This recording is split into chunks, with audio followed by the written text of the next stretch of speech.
नमस्ते मित्रों, कथा निधि चैनल पर आपका बहुत बहुत स्वागत है। आज हम सुनने वाले हैं कद्र, इस कहानी का दूसरा और अंतिम भाग। कहानी का पूर्वार्ध जानने के लिए कहानी का पहला भाग जरूर सुन लीजिए। तो चलिए कहानी शुरू करते हैं। रोहन को मुंबई और अदिति को पुणे जाना था। बच्चे खुद ही अपने लिए भागदौड़ कर रहे थे। पापा का कर्तव्य उनके अकाउंट में रुपए ट्रांसफर करने मात्र की जिम्मेदारी थी। एडमिशन, हॉस्टल के लिए कितनी भागदौड़ थी, सब कुछ बच्चे स्वयं ही कर रहे थे। अपने दोस्तों के अभिभावकों से सलाह कर रहे थे। ये सब देखकर मैं अवसाद और उदासी में डूबती जा रही थी। मैं फिर अकेली और तन्हा रह जाऊंगी, यही सोच सोचकर अवसाद ने मुझे घेर लिया। किसी काम में मन न लगता। आज मातृ दिवस था। सवेरे ही बच्चे बड़े प्यार से फूल लेकर मेरा चरण स्पर्श करने आए तो मुझे बड़ा अच्छा लगा। मैंने भी बड़े चाव से उनकी मनपसंद का खाना बनाया। दोपहर में सबने मिलकर बड़े ही अच्छे माहौल में खाना खाया। मैं बर्तन समेटकर किचन में जाने वाली थी कि बच्चे एक चंचल मुस्कान अपने चेहरों पर लाकर अपने कमरे से एक नया हारमोनियम लाते दिखे। मैं आश्चर्य मिश्रित खुशी से उन्हें देखती रह गई। वो हारमोनियम मेरे सामने रखकर दोनों बोले, मम्मी, ये मदर्स डे का गिफ्ट है। मैं हैरान रह गई। मैंने कहा, अरे इतने रुपए तुम लोगों के पास कहाँ से आए? तो दोनों हंसने लगी। फिर बोले, माँ चिंता न करो, ये रुपए हमने अपनी पॉकेट मनी से बचाए हैं तुम्हारे लिए, और साथ ही कुछ छोटे बच्चों की ट्यूशन भी करी है हमने। मेरा मन हारमोनियम को देखकर नाच उठा। मैंने बच्चों को गले लगा लिया। बच्चे बोले, मम्मी, जब पापा ऑफिस चले जाते हैं ना, उसके बाद आप रियाज किया करो। मैंने हारमोनियम बच्चों के कमरे में छिपा कर रख दिया। मेरे शरीर में अब बिजली की सी स्फूर्ति आ गई। अजय जी के जाते ही मैं तुरंत काम खत्म करके नहा धोकर रियाज करने बैठ जाती। तब मुझे समय का पता ही नहीं चलता। मैं अपना सारा अवसाद, उदासी और दुख दर्द भूल गई। हर साल की तरह इस साल भी हमारी सोसाइटी की ओर से दिवाली फेस्टिवल मनाया जाने वाला था। सोसाइटी के क्लब में नृत्य, रंगोली, छोटे बच्चों के लिए फैंसी ड्रेस के कार्यक्रम आयोजित होते थे, जिनमें लोग बड़े उत्साह से भाग लेते थे। अदिति ने इस बार गायन प्रतियोगिता में मेरे ना करने के बावजूद भी मेरा नाम लिखवाई दिया। मैंने कहा, बहुत समय से किसी आयोजन में गाया नहीं है, मुझसे नहीं गाया जाएगा बेटी। तब अदिति ने मुझे धीरज बंधाया और मेरा मनोबल बढ़ाते हुए बोली, आजकल आप रियाज तो कर ही रही हो ना माँ, बहुत अच्छा गाओगी। अगले दिन शाम को अदिति के साथ सोसाइटी क्लब जा पहुंची और अगली पंक्ति में ही बैठ गई। दिल मेरा जोरों से धड़क रहा था। जब मेरा नाम पुकारा गया तो मैं भगवान को मन ही मन याद करती हुई स्टेज पर पहुंची। वहां जाकर मेरी अपने दोनों बच्चों अदिति और रोहन पर नजर पड़ी। दोनों बड़ी ही उम्मीद लगाकर उत्सुकता से मेरी ओर देख रहे थे। वो मुझे सफल होते देखना चाहते थे। मेरे मन से यह आवाज आई, सुधा, उतार दे इस निराशा और अवसाद के चोले को। अपने बच्चों की आशाओं का मान रख। गा खूब मन लगा के। पता नहीं कैसे मैं आत्मविश्वास से भर उठी और होठों से मीठे स्वर निकलने लगे।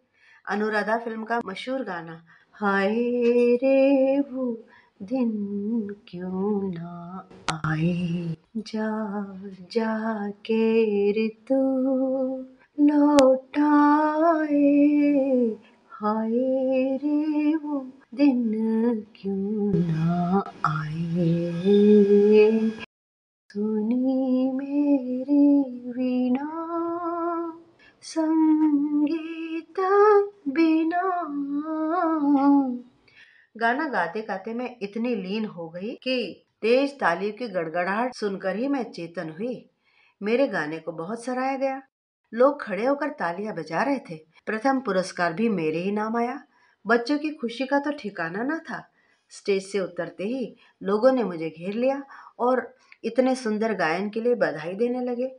साथ ही मेरी सहेलियां मुझे कहने लगी, ये तुमने अपनी कला अब तक कहाँ छिपा कर रखी थी? तभी भीड़ में से रास्ता बनाते हुए एक पुरुष आगे बढ़े, मुझे सम्मान पूर्वक अभिवादन करके बोले, सुधा जी, आपके गाने को सुनकर आपसे एक अनुरोध करना चाहता हूँ। मैं पूछने लगी, कहिए तो। वो बोले, आपके शहर में अगले महीने लायंस क्लब की ओर से एक बहुत बड़ी गायन प्रतियोगिता का आयोजन होने जा रहा है। देश के नामचीन गायक आ रहे हैं जो जज होंगे। यह सब नई प्रतिभाओं को परखने का एक तरीका है। आप इसमें भाग लीजिए तो हमें बड़ी खुशी होगी। ये सुनकर मैं घबरा गई। बोली, देखिए, मैं तो बहुत ही मामूली गायिका हूँ। मैं इतने बड़े आयोजन में शिरकत नहीं कर पाऊंगी। मैं माफी चाहती हूँ। वे सज्जन बोले, हीरा अपना मोल नहीं जानता सुधा जी। आप कोशिश करिए। अपनी प्रतिभा को संकोच या किसी डर की वजह से छिपाइए मत। क्लब के अन्य सदस्य भी इस प्रस्ताव से सहमत थे। बच्चों की मौन स्वीकृति से मैंने भी हामी भर दी।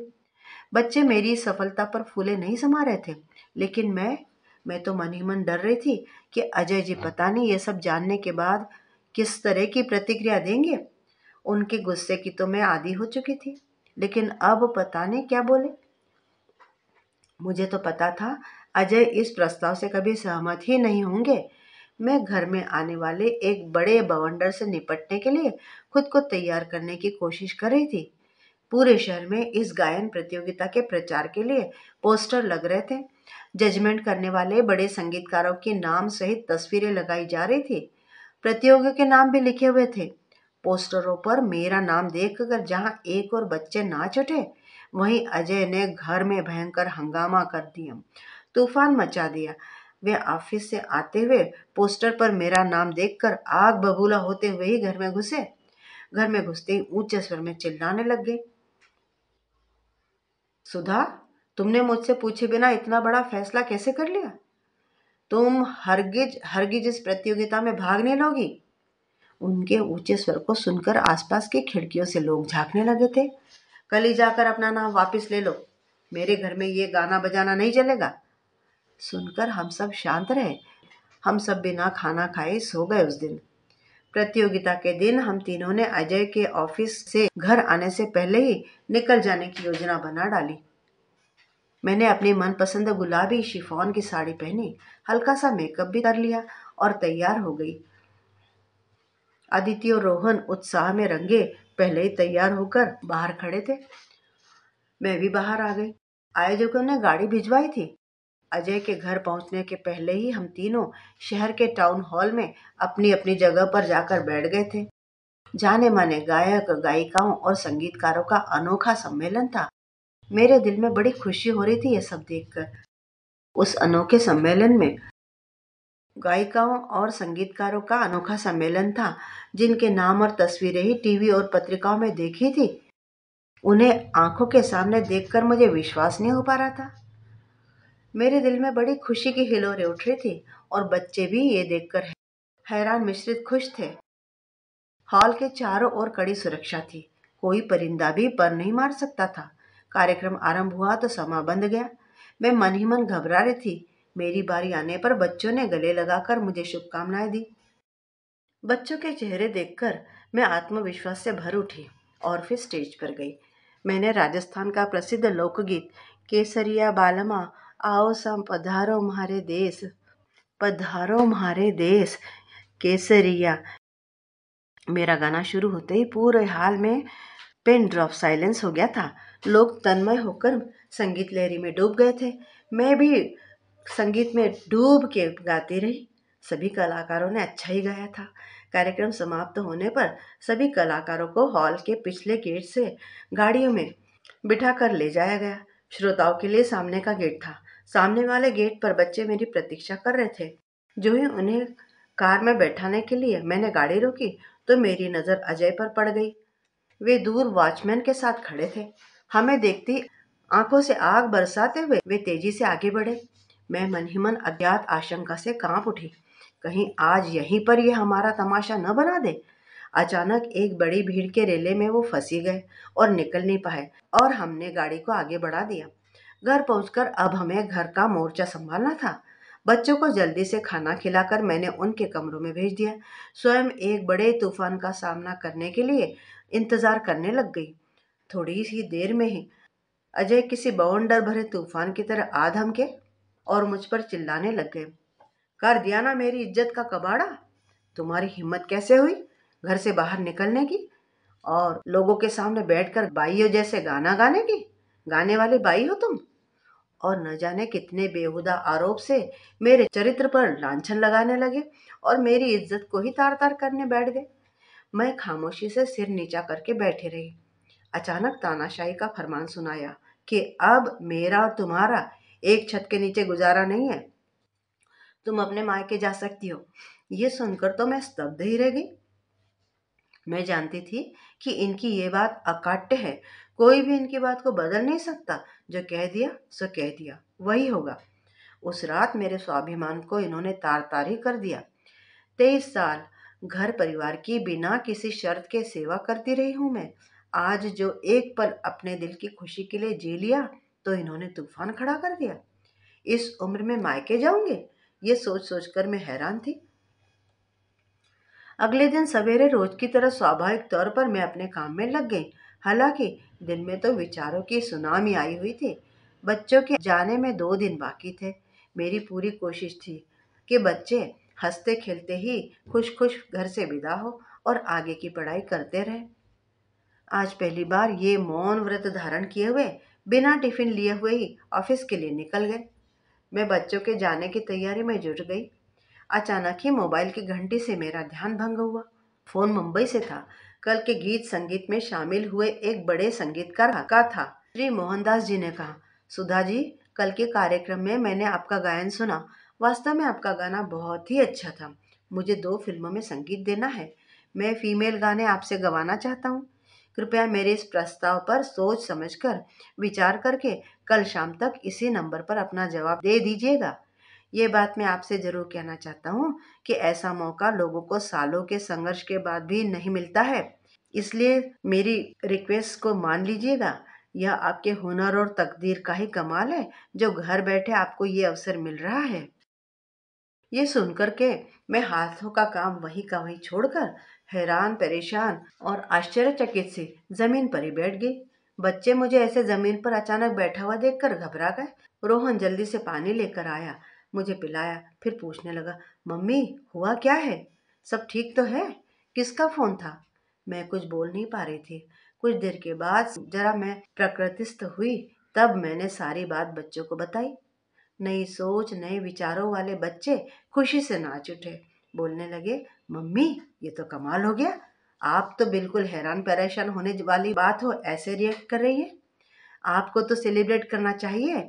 आप कल मुंबई वाले उन अंकल को हाँ करके अपने आगे की जिंदगी को सुधारो। मैं बात को काटते हुए बोली, अरे तुम दोनों अपने पापा को जानते हो ना, वो क्या मानेंगे? कभी कभी भी नहीं मानेंगे वे तो। रोहन मुझे समझाने लगा, मम्मी आज तक तो आप उनकी मनमर्जी से ही हर काम करती आई हो। कितना मान सम्मान मिला आपको उनसे, इसे तो आप बखूबी जानती हो। आप यह मौका आज अगर छोड़ देती है ना, तो पापा ने तो वही करना है जो अभी तक करते हैं।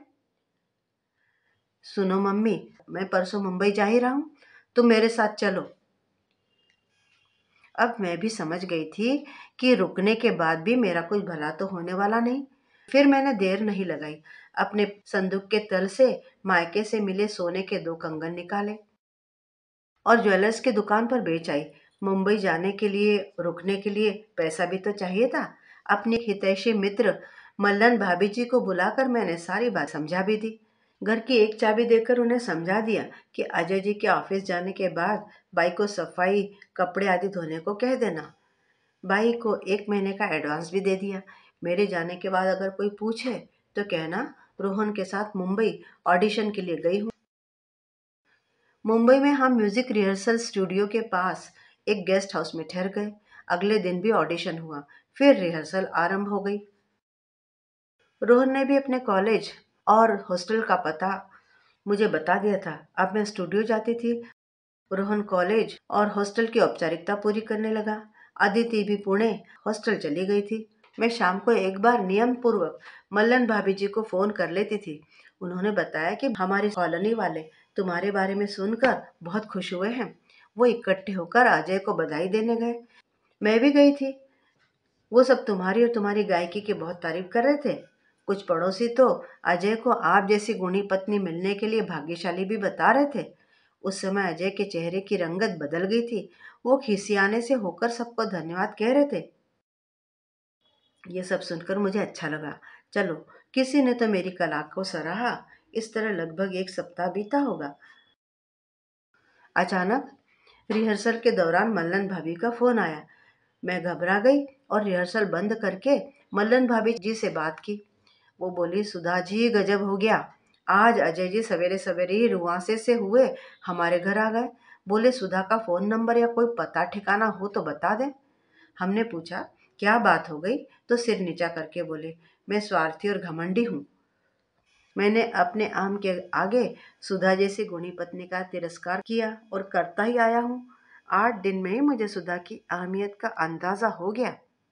आज मैं उससे और बच्चों से मिलकर अपने इतने वर्षों की उनके साथ किए नाइंसाफी की माफी मांगना चाहता हूँ। इसलिए आप अगर उसका फोन नंबर या पता ठिकाना आपको मालूम हो तो मुझे बता दीजिए। है ना सुधा ये गजब की बात। और इतना ही नहीं सुधा, ये कहकर तुम्हारे अजय फूट फूट कर रो पड़े। मल्लन साहब ने ही उन्हें चुप कराकर सांत्वना दी। बोले हम सब मिलकर मुंबई जाएंगे, वहां आप सुधा जी और बच्चों के साथ रहना। मल्लन भाभी जी की बातें सुन के तो मेरी खुशी का ठिकाना न रहा। चलो देर आए पर दुरुस्त तो आए। मैंने बच्चों को भी फोन करके ये खुशखबरी सुनाई तो दोनों हमारे खुशी के नाच उठे। बोले वाह मम्मी, ये तो रेगिस्तान में रिमझिम बारिश शुरू हो गई है। उनकी बात सुनकर मुझे भी हंसी आ गई और मेरी आंखों में भविष्य के सुंदर सपने जगमगाने लगे।